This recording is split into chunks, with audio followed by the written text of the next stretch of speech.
La parole de Dieu dans le cœur de l'homme, elle est plus précieuse que l'or. Bonjour chers frères et sœurs en Christ, que Dieu bénisse en cette merveilleuse journée au nom de Jésus-Christ de Nazareth. Nous continuerons à parler de la persécution. Aujourd'hui, nous parlons de qu'est-ce qu'il faut faire lorsque nous passons par des périodes de tribulation, de persécution, d'oppression et de toutes ces choses-là.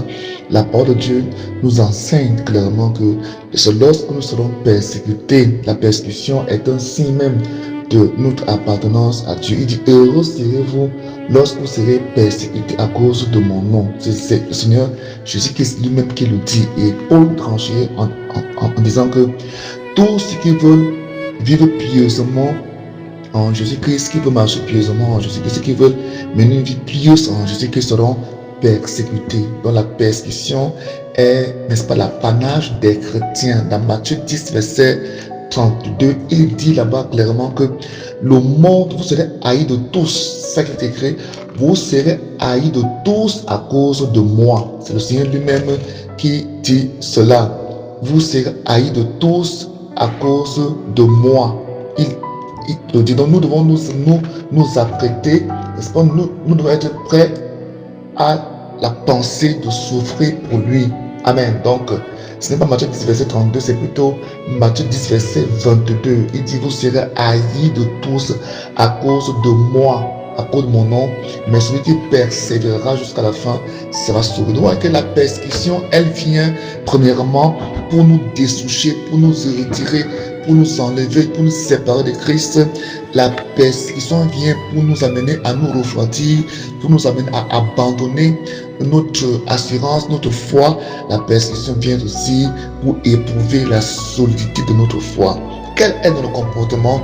Il suffit que nous voyons un peu le comportement de nos aînés, de nos prédécesseurs.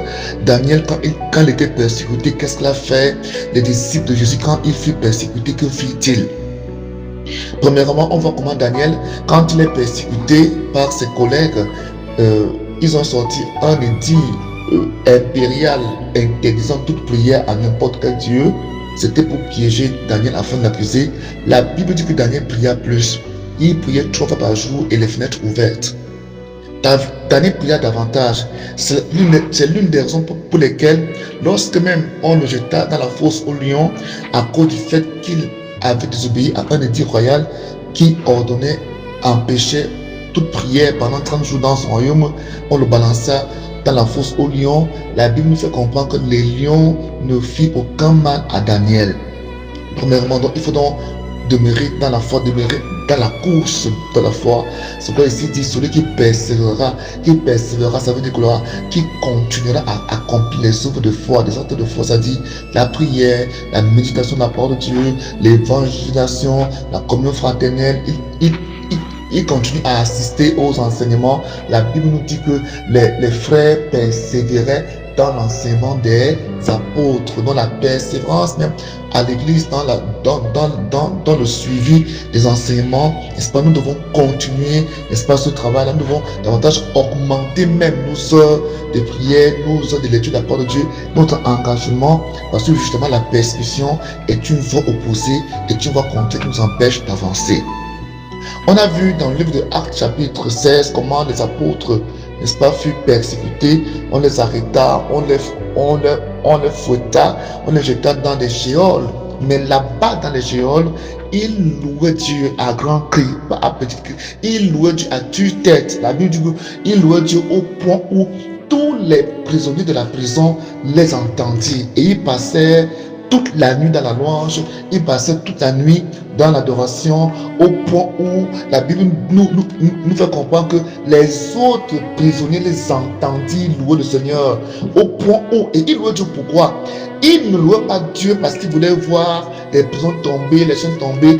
Ils louaient Dieu en lui rendant grâce, en lui disant merci de leur avoir trouvé digne d'avoir part aux souffrances de Christ. Donc nous ne devons pas prendre la persécution, les tourments, les oppressions comme quelque chose de mal. C'est plutôt un élément important qui doit te montrer que réellement Dieu t'a choisi, Dieu t'a aimé. Ce sont des choses qui viennent dans ta vie pour augmenter pour éprouver et augmenter ta foi.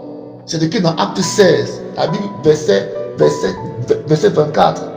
La Bible dit que le geôlier ayant reçu cet ordre les jeta dans la prison intérieure et leur mit les sept au pied, les fers aux pieds. Donc ils étaient même dans la prison intérieure, parce que dans la prison, il y a d'autres prisons, on appelle des prisons intérieures ou alors l'hôpital. C'est là-bas qu'on mit Paul.